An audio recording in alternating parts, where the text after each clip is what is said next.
Assalamualaikum warahmatullahi wabarakatuh.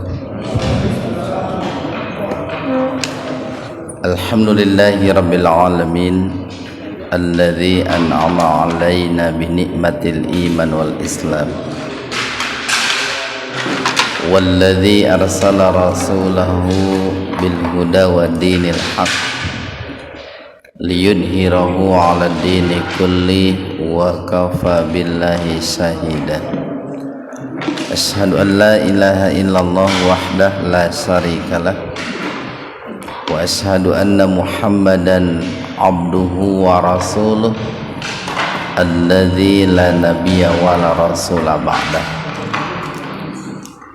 Hadirin ikhwatu iman jemaah majelis taklim Iliyin, mudah-mudahan senantiasa diberikan hidayah dan maghfirah Allah subhanahu wa ta'ala. Untuk kajian pada kali ini biar imbang gitu ya, di yang selama ini barangkali kita hari Selasa, Kamis, dan Sabtu itu diisi dengan kajian tafsir. Nah, untuk hari Kamisnya kita isi dengan kajian hadis itu. Dan ini merupakan masukan dari beberapa jamaah gitu ya. Jadi untuk hari Selasa dan Sabtu itu kajian tafsir. Sementara untuk hari Kamis itu adalah kajian hadis.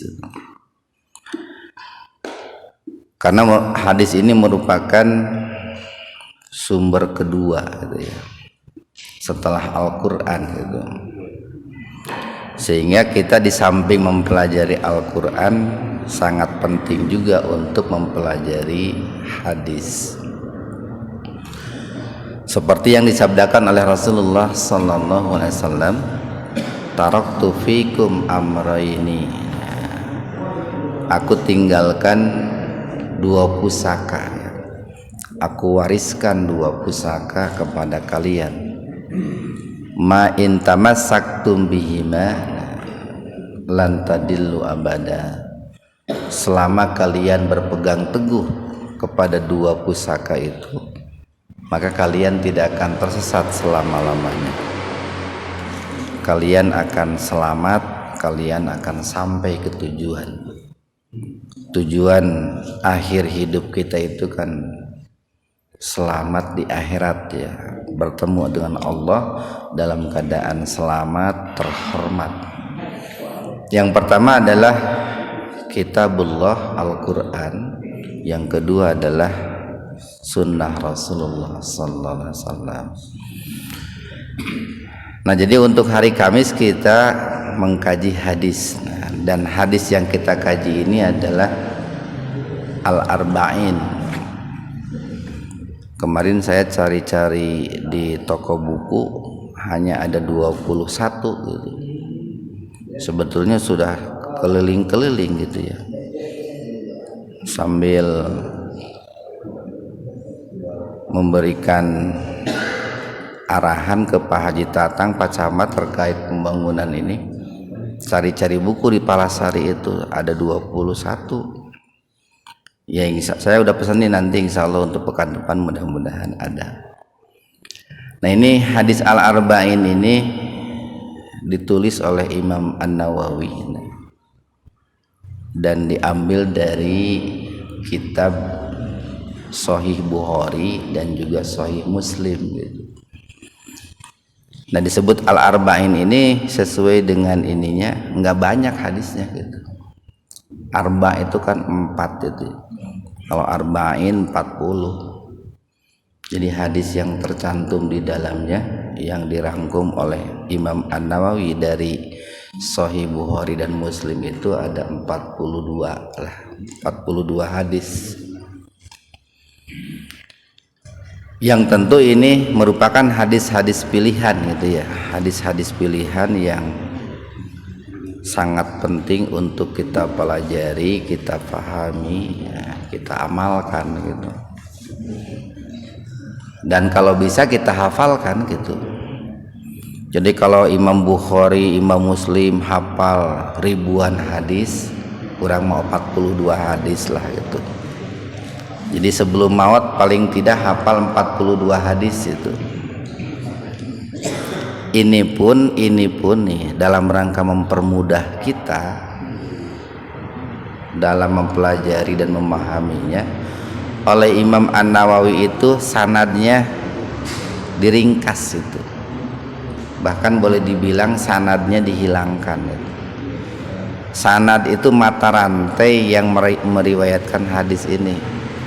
Jadi dari sahabat A kemudian ke sahabat B, ke sahabat C, baru sampai ke Rasulullah, itu dihilangkan di sini biar kita mudah untuk mempelajari dan memahami.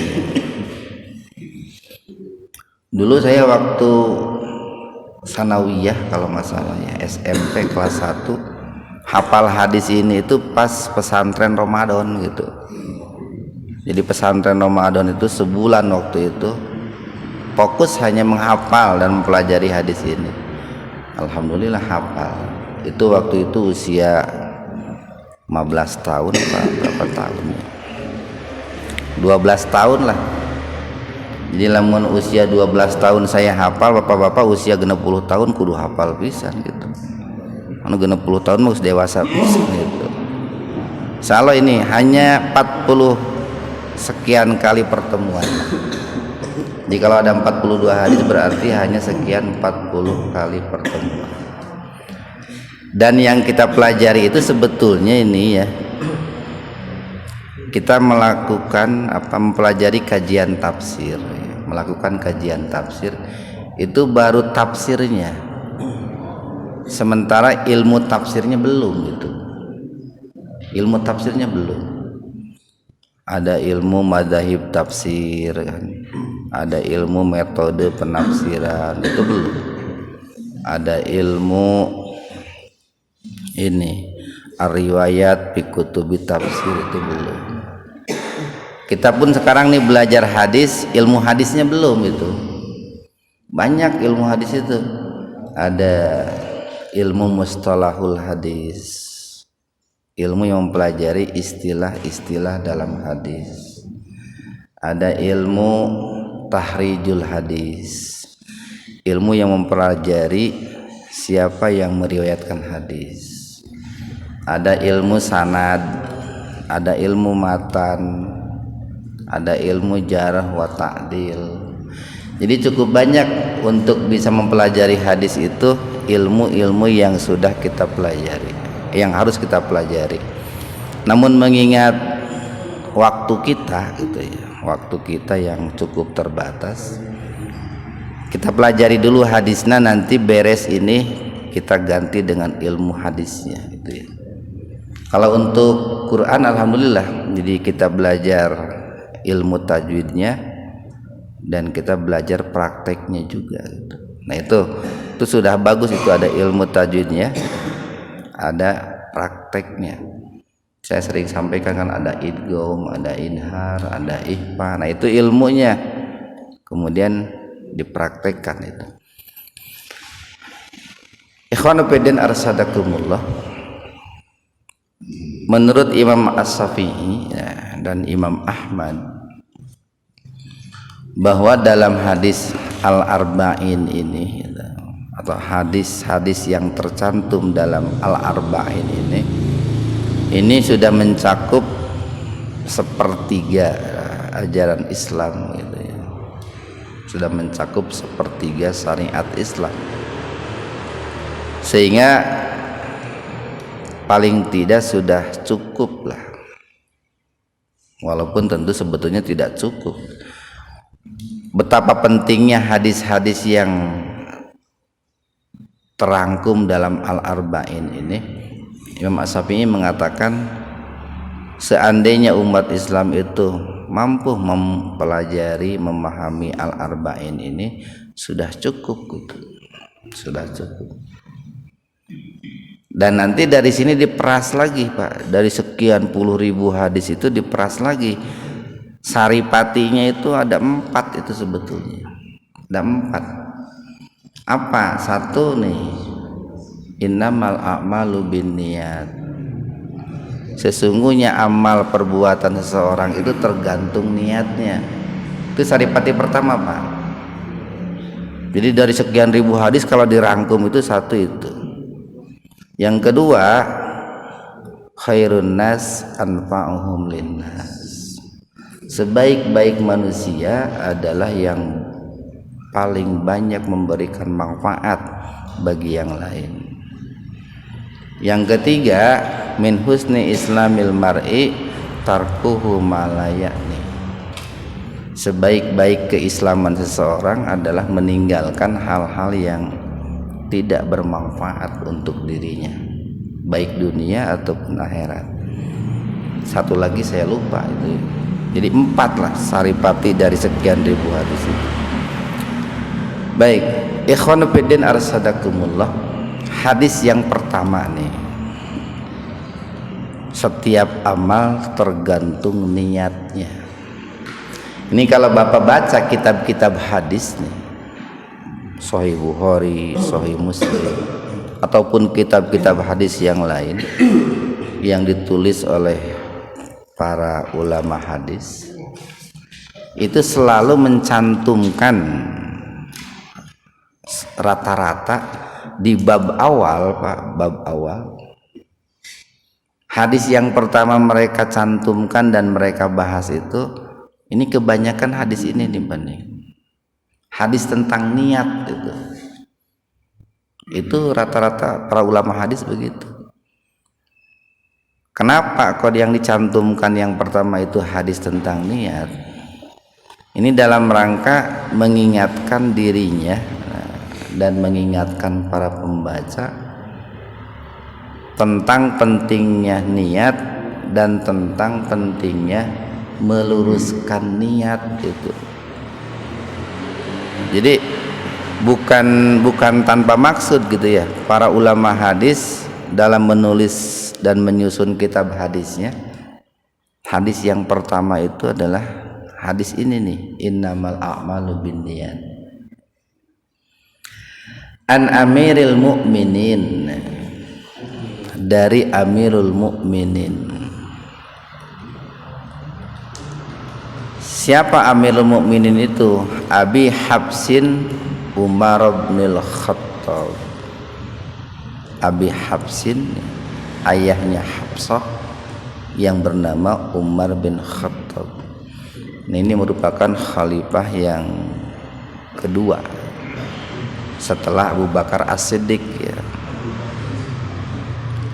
Jadi hadis ini diriwayatkan melalui jalur seorang sahabat sekaligus seorang khalifah Amirul Mukminin yang bernama Umar bin Khattab. Beliau itu mendengar langsung dari Rasulullah sallallahu alaihi wasallam. Kan beliau seorang sahabat. Disebut sahabat itu syaratnya 1,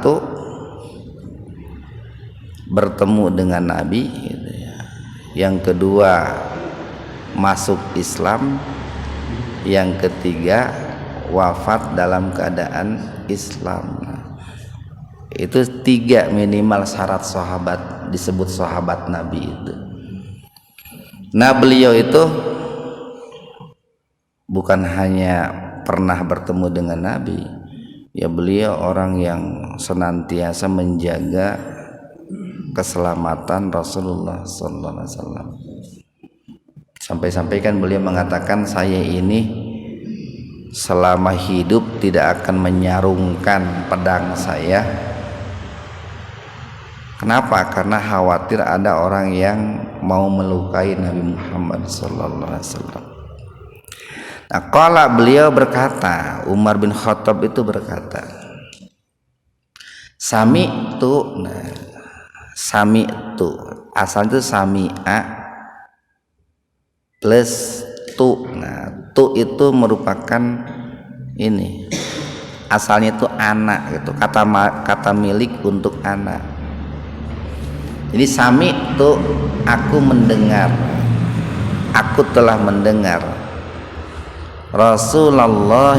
Nah, jadi Rasulullah itu maf'ul bih itu Pak nih kalau kita mau pelajari ilmu nahwu sorobnya.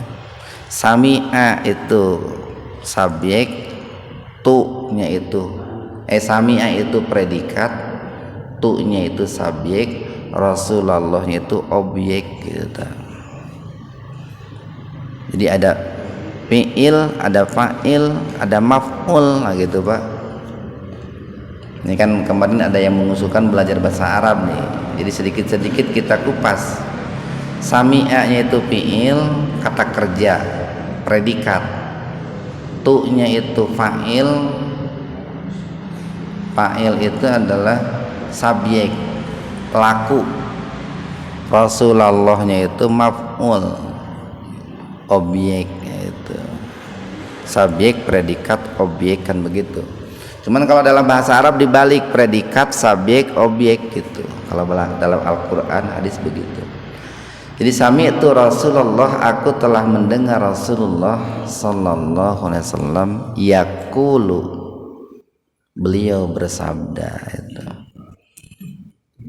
Jadi kalau qala karena ditujukan kepada Umar bin Khattab diartikannya berkata gitu. Kalau yaqulu karena ditujukan kepada Rasulullah biasanya diartikan bersabda gitu. Jadi kata Umar, aku telah mendengar Rasulullah sallallahu alaihi wasallam bersabda, innamal a'malu binniyat. Nah, ini hadisnya sangat populer ini.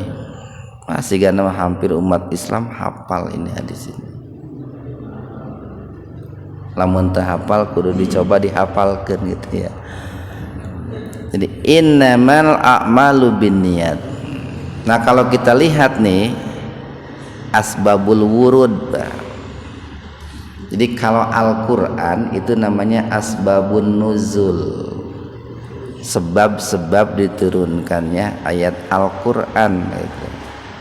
Kalau hadis istilahnya asbabul wurud itu. Sebab-sebab disabdakannya hadis oleh Rasulullah sallallahu alaihi wasallam. Kan kalau Al-Qur'an kan difirmankan ya, diturunkan oleh Allah karena firman Allah.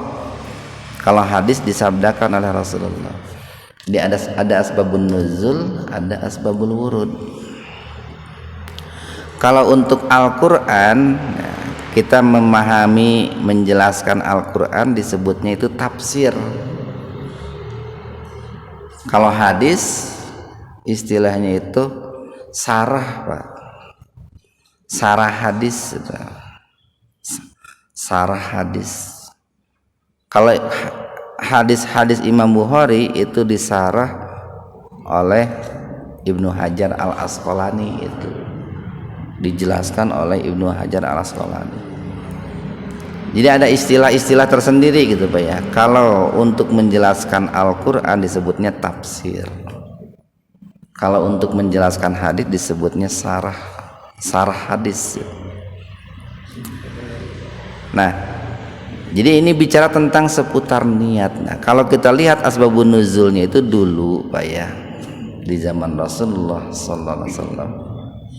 Waktu itu kan Rasulullah dan para sahabat itu hijrah yang ketiga kalinya, yaitu ke Madinah. Pertama kan pernah hijrah itu ke Habasa, kemudian pernah hijrah itu adalah ke ini, satu lagi kemana lupa saya itu. Jadi yang ketiga kalinya itu adalah ke Yasrib, nah, yang hari ini disebut dengan Madinatul Munawwarah. Nah, pada saat itu ada seorang sahabat yang bertanya kepada Rasulullah tentang seorang laki-laki yang hijrahnya itu karena perempuan, Pak. Jadi orang itu pada saat itu ada di antara sahabat yang berhijrahnya itu bukan karena Allah, melainkan karena dunia. Ada yang hijrahnya itu untuk mendapatkan perempuan itu. Barangkali di Madinah perempuannya cantik-cantik gitu Pak. Atau barangkali yang semula di Mekah ngajomlo gitu tuh menangwai jodoh, pas hijrah ke Madinah dapat jodoh Pak. Ada juga yang hijrahnya itu demi untuk mendapatkan duniawi, kekayaan. Mungkin yang di Mekahnya nganggur, di sana punya perusahaan. Karena dikabarkan bahwa orang-orang Ansor, orang-orang Ansor karena mereka begitu mencintai orang-orang Muhajirin. Itu orang Muhajirin, orang Ansor yang waktu itu memiliki istri 2, 3, 4 itu. Pada saat orang Muhajirin itu datang, itu ada yang diceraikan istrinya, kemudian dinikahkan dengan sahabat Muhajirin. Tentu ini kan konsultasi dulu dengan Rasulullah gitu. Jadi manakala ada orang Muhajirin yang hijrah belum punya istri, lalu orang Ansor ada yang memiliki beberapa orang istri atau yang memiliki anak perempuan, itu dinikahkan dengan orang Muhajirin itu. Ada orang-orang Ansor yang memiliki beberapa perusahaan, lalu orang Muhajirin itu belum punya usaha, itu dihibahkan kepada orang-orang Muhajirin itu. Nah, berita itu sampai kepada orang-orang yang belum hijrah, yang masih tertinggal di kota Mekah. Nah, mendengar bahwa di sana itu orang-orang Ansar begitu baik, maka mereka itu ingin berhijrah dari Mekah ke Madinah, yang semula tidak ingin berhijrah gitu Pak. Nah, gening hijrah tengareunahnya gitu Pak. Tidak punya istri, ada yang berikan istri gitu. Tidak punya usaha, ada yang berikan usaha. Akhirnya mereka tertarik untuk hijrah Pak. Nah, maka turunlah maka Rasulullah menyabdakan hadis ini, innamal a'malu binniyat gitu, Pak. Sesungguhnya amal perbuatan itu hanyalah tergantung niatnya gitu. Tergantung niatnya. Nah, apa niat itu? Kan gitu Pak. Secara sederhana, niat itu diambil dari kata nawa yanwi niatan. Nawa yanwi niatan.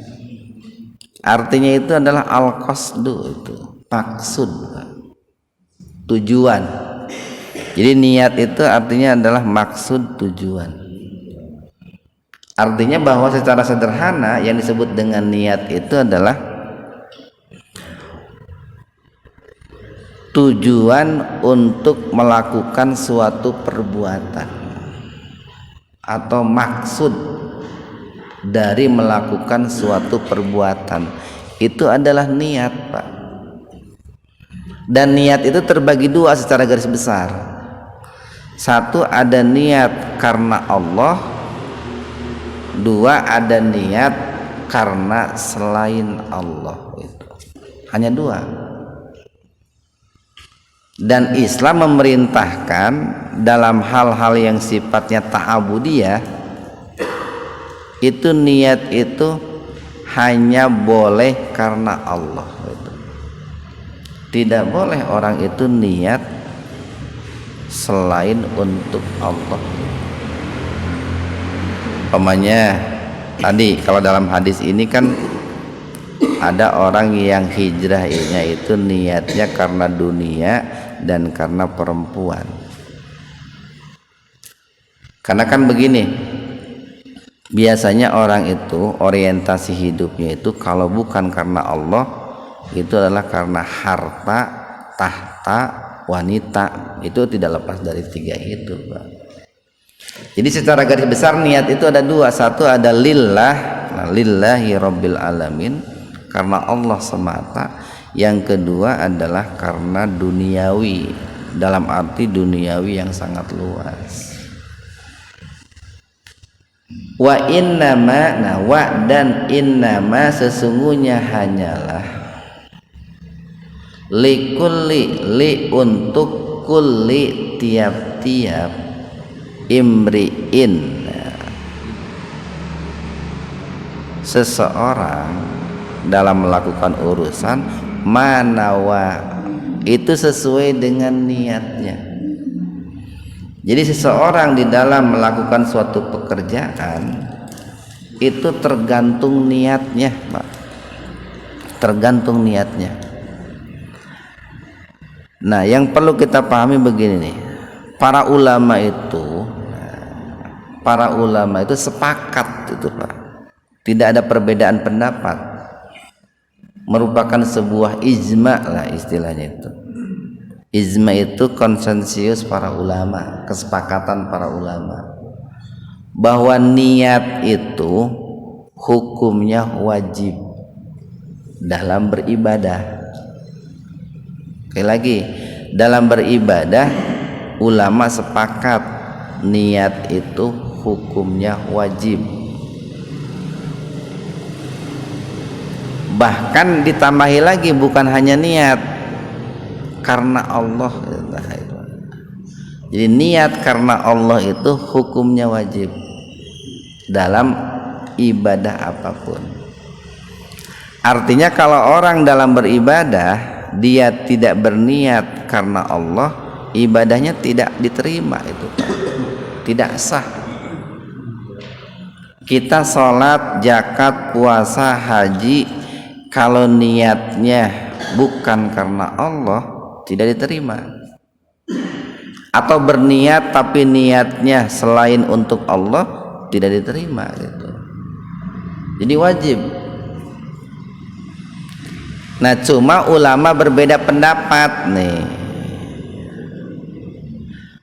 dalam hal apakah niat itu cukup dalam hati atau niat itu dilafadzkan. Nah, itu ada beda pendapat.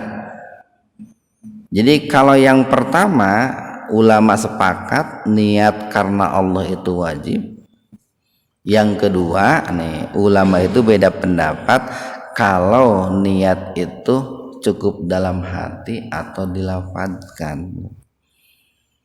Nah, yang menjadi perdebatan umat Islam, bahkan papaseaan umat Islam gitu. Untuk yang kedua ini, Pak. Untuk yang kedua, alhamdulillah kalau untuk saya pribadi hal-hal seperti itu sudah selesai gitu.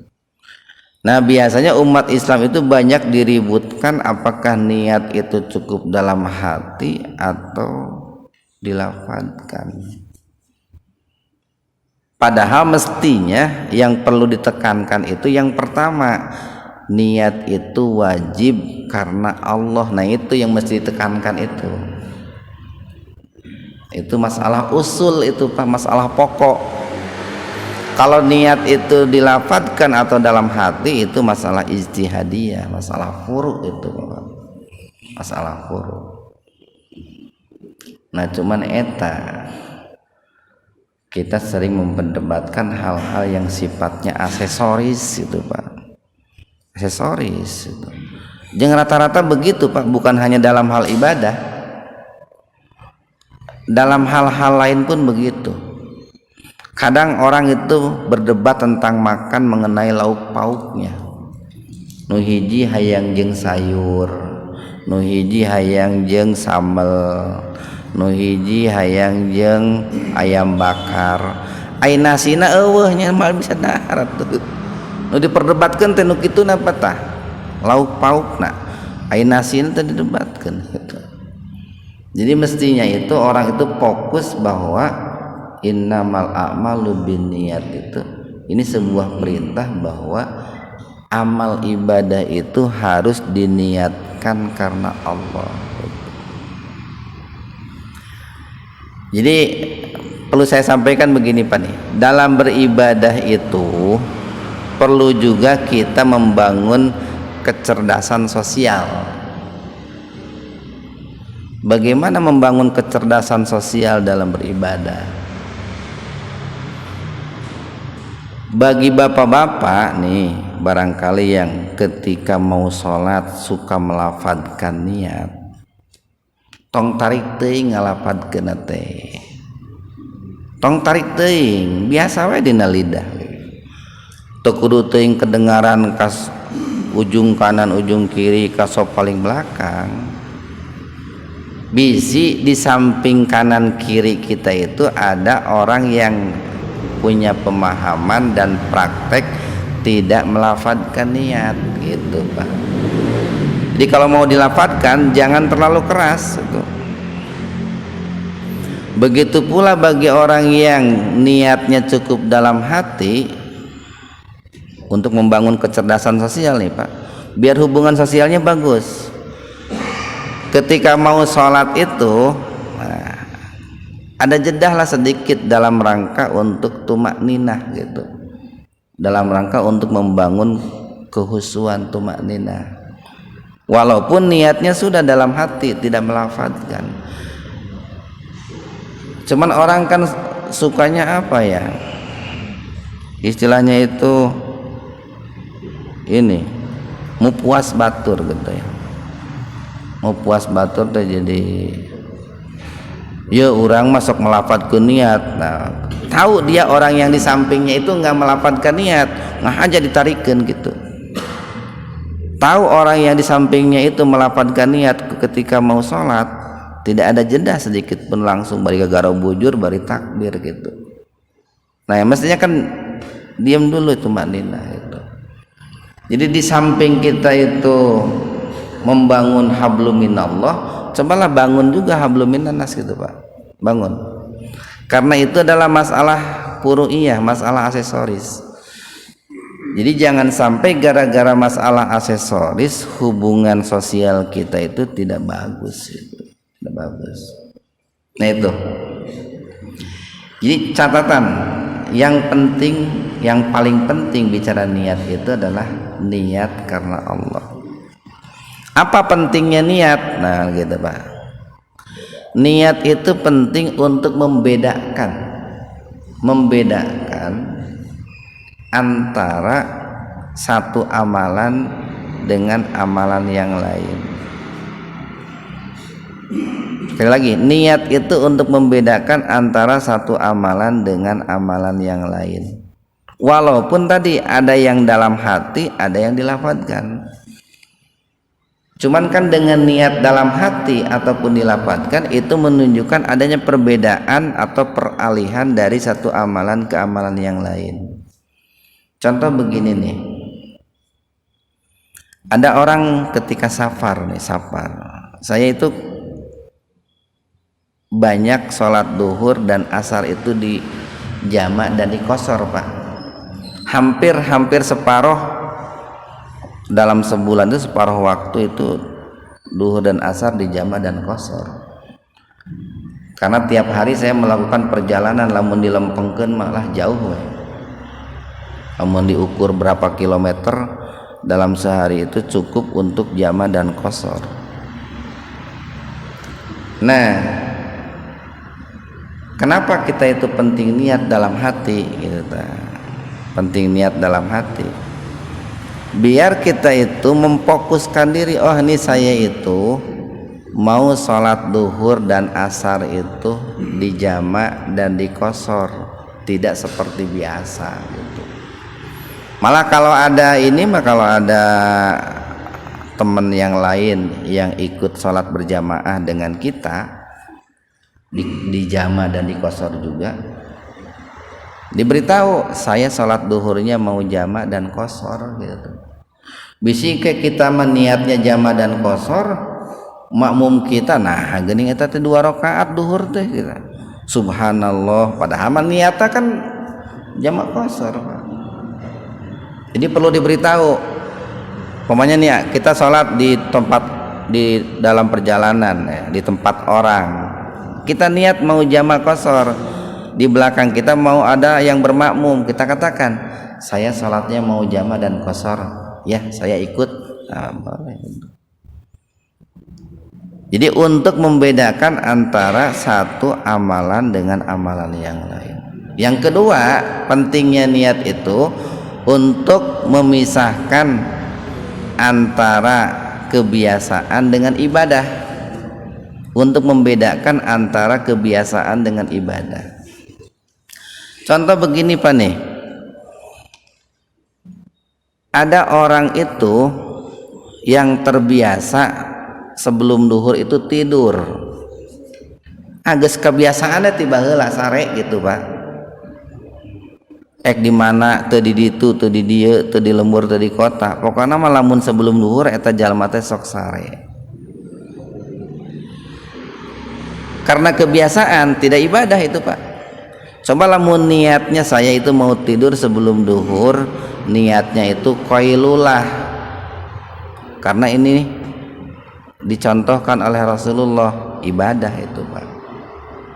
Ada orang itu sebelum subuh biasa tiba heulana sok dahar, kulantaran kan orang itu kalau orang begini Pak, kalau orang itu terbiasa sebelum subuh atau pas bangun tidur itu buang air, biasa buang air terus. Nah ada orang itu kebiasaannya sebelum subuh itu makan umpamanya, kayak kita nih Pak, kalau jam 7 nggak makan nggak enak itu, karena perut kita dari dulunya diwarisi kalau jam 7 harus makan. Beda jam budak ayeuna jam 12 karek dalalahar ya Pak. Ima kan saya lihat nih perut jam 7 suka makan ini. Lamun teu dahar teh ngeleper waktunya banyak tah. Tapi salat di kolot baheula. Nah, ada orang itu kebiasaan sebelum sahur sebelum subuh itu makan. Makanya dia makan setiap sebelum sahur. Tapi dia nggak dapat pahala Pak. Coba kalau dia itu makan sebelum subuh itu niatnya mau makan sahur, dapat pahala itu Pak. Nah itulah, jadi niat itu untuk membedakan antara kebiasaan dengan ibadah. Walaupun orang yang terbiasa makan sebelum subuh, pas mau puasa besoknya di bulan Ramadan umpamanya, nah, dia itu berniat baik dalam hati ataupun dilapatkan sesuai dengan pemahamannya, saya itu berniat untuk makan sahur umpamanya dalam hati seperti itu. Jadi dibedakan itu, bisa membedakan dengan niat itu. Jadi niat itu penting dan karena Allah tentunya itu. Nah makanya ini dalam kalimat berikutnya nih, faman maka barang siapa kanat keadaannya hijratuhu, nah hijrahnya ilallahi kepada Allah wa rasulihi dan kepada rasulnya, fahijratuhu, nah maka hijrahnya itu ilallahi wa rasuli, itu kepada Allah dan kepada Rasulullah. Artinya kalau orang itu niat hijrahnya karena Allah dan karena instruksi Rasulullah, maka dia itu akan mendapatkan pahala, karena dia niat hijrahnya itu lillah Pak. Apa hijrah itu? Hijrah itu berpindah, secara sederhana berpindah. Lamun orang Sunda nyebutna teh titirah. Titirah teh tina bahasa Arab hijrah itu Pak. Ada dua hijrah itu. Satu ada hijrah makani Pak, hijrah tempat. Yang kedua ada hijrah akidi, yaitu hijrah keyakinan, hijrah kelakuan, hijrah sifat. Itu hijrah itu Pak. Nah ketika orang itu melakukan hijrah, niatnya hanya ada dua itu Pak. Niat orang hijrah itu dua. Ada yang hijrahnya itu karena Allah dan Rasulullah, ada orang yang niat hijrahnya itu karena duniawi. Ibu aya nama alhamdulillahnya tos hijrah ngangge jilbab, era buk geus wisan cenah. Berarti dia hijrahnya itu bukan karena Allah tapi karena era buk geus wisan, mal menang pahala eta Pak itu. Bapak alhamdulillah aya nama rajin ka masjid, nyepuh gua aya panas geringan bisi tereh maot itu. baheula mah kerja jagene ayeuna pedawe geus geringan kan gitu tah. Jadi hijrah dari yang tadinya tidak suka ke masjid menjadi rajin ke masjid, tapi bukan karena Allah gitu, tapi kulantaran era ku batur geus kolot gitu. Gitu Pak. Bapak geuning ayeuna mah mani rajin saum teh gitu tah. Tadinya pan tara saum tah, ayeuna mah mani rajin saum teh, berarti hijrah dari yang tadinya tidak suka saum menjadi saum. Nya eta puguh ku dokter titah puasa wae gitu. Berarti dia puasanya bukan karena Allah, tapi karena ingin sehat diperintah oleh dokter itu Pak. Makanya hati-hati nih, Bapak nah geuning mani rajin sodakoh teh gitu. Nya puguh usaha teh sepi pisan gitu. Sugan we ku sodakoh mah jadi rame. Berarti dia sodakohnya itu bukan karena Allah, tapi karena usaha biar rame kan gitu Pak. Jadi yang namanya niat itu ada dua, ada karena Allah, ada karena dunia. Dunia itu bisa kesehatan, bisa maju usaha, bisa era ku batur, bisa hayang dipuji ku batur, itu duniawi semuanya itu. Nah makanya dalam hadis ini itu adalah sebuah penekanan pentingnya meluruskan niat dalam beribadah semata-mata karena Allah gitu. Itu Pak. Jangan terlalu banyak memperdebatkan tentang apakah dalam hati atau dilafadzkan. Tapi kalau bapak-bapak ingin tahu lebih jauh, silahkan saja dibaca, mau dari pendekatan filsafat, mau dari pendekatan apa. Sebetulnya yang namanya niat itu namanya itu ranahnya ranah hati sebetulnya.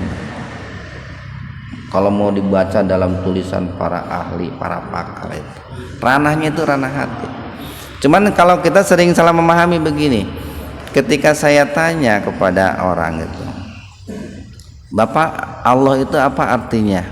Al-Khaliq itu apa artinya? Mencipta katanya.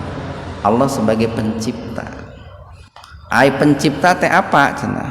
Pembuat cenah itu. Contohnya, ya Allah membuat manusia gitu. Itu bukan pencipta. Beda pencipta dengan pembuat. Pencipta itu masih dalam tataran ide, dalam tataran gagasan, dalam tataran otak. Itu kalau mencipta. Cuman dalam bayangan kita kalau mencipta itu kan membuat gitu kan. Orang menciptakan masjid itu masih ide itu Pak. Masih ide. Nah sebetulnya niat itu adanya dalam hati sebetulnya. Itu tataran batin itu niat itu. Sebetulnya itu kalau mau dikaji lebih dalam seperti itu. Cuman ialah itu tidak perlu diperdebatkan lebih jauh lah. Itu perlu ada kesadaran sendiri untuk mempelajari ilmu-ilmu yang terkait dengan itu. Jadi barang siapa yang hijrahnya itu karena Allah dan karena Rasulullah, maka hijrahnya itu akan dicatat sebagai ibadah yang mendatangkan pahala dari Allah Subhanahu wa taala. Sebaliknya nih, waman kanat, dan barang siapa yang keadaan hijrahnya lidunya, karena dunia. Dunia itu kan banyak Pak. Bisa karena jabatan, bisa karena harta, bisa karena mitoha, bisa karena tadi kalau orang berjilbab kulantaran sieun kaciri huisna gitu Pak. Kalau orang rajin sodako sieun bangkrut usahana. Kan ada orang itu rajin sodako takut usahanya bangkrut, biar nggak bangkrut saya mau sodako gitu. Itu berarti dunia itu. Dia bersodako itu biar usahanya tetap lancar, bukan karena Allah gitu. Dunia itu. Makanya saya sering tanya begini, sebetulnya ibadah-ibadah yang kita lakukan selama ini karena Allah atau karena kita gitu. Karena Allah atau karena kita. Kalau orang itu nih, saya berpuasa biar sehat, berarti itu bukan karena Allah, karena sehat itu. Saya rajin umroh biar naik jabatan, berarti bukan karena Allah tapi karena jabatan. Makanya saya sering katakan, bedakan antara niat dengan hikmah gitu, Pak. Orang rajin puasa, salah satu hikmahnya sehat tuh, Pak. Sehat. Orang rajin sodako, salah satu hikmahnya didoakan banyak orang dengan doa yang baik. Mungkin saja usahanya akan semakin lancar, Pak, karena orang lain mendoakan. Itu hikmah. Tapi jangan dijadikan niat itu, dijadikan sebuah hikmah saja dan sesuatu yang wajar kalau orang itu melaksanakan perintah Allah dan contoh Rasulullah, mendapatkan kenikmatan-kenikmatan. Itu hikmah saja. Cuman eta suka menjadikan duniawi sebagai niat. Penting ayeuna marek tahajud, nah. Sugan we isuk usaha teh lancar. Pagi ini saya mau bersodakoh, siapa tahu dapat pekerjaan gitu. Saya mau umroh, siapa tahu pulang umroh lolos jadi caleg. Itu kan sudah niatnya sudah beda itu, Pak. Jadi niatnya itu harus betul-betul karena Allah. Jadi barang siapa yang hijrahnya lidunya karena dunia, yusibuha, yang dia cari,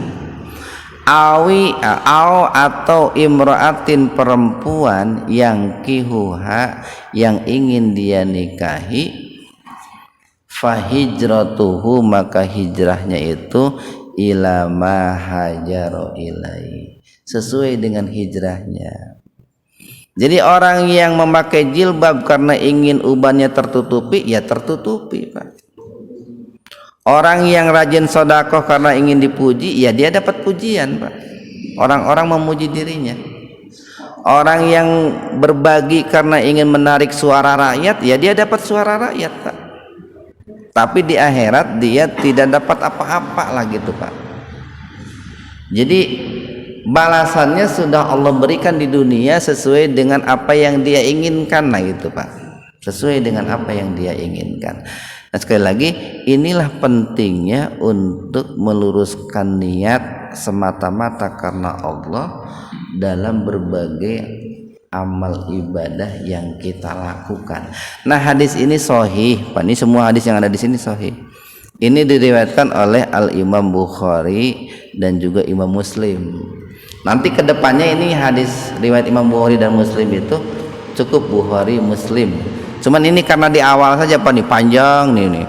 Rawahu Imam al-Muhaddatsain Abu Abdullah Muhammad bin Ismail bin Ibrahim bin Mughirah bin Bardizah al-Bukhari. Nah itu, Pak, baru disebut Bukhari. Wa Abul Husain Muslim. Nah panjang gitu.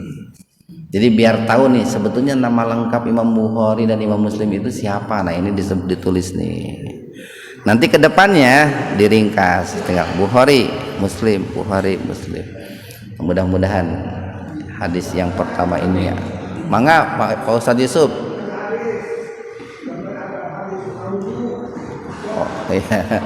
Bagaimana yang disebut dengan hadis maudhu, palsu, hadis dhaif, lemah, itu harus belajarnya itu dari ilmu mustalahul hadis, istilah-istilah yang berkaitan dengan hadis. Terima kasih. Sekian, subhanakallahumma wa bihamdika asyhadu an la ilaha illa anta astaghfiruka wa atubu ilaik. Assalamualaikum warahmatullahi wabarakatuh. Dan mohon maaf yang belum kebagian, yang insya Allah pekan depan. Dan kitab hadis ini dikumpulkan saja di sini.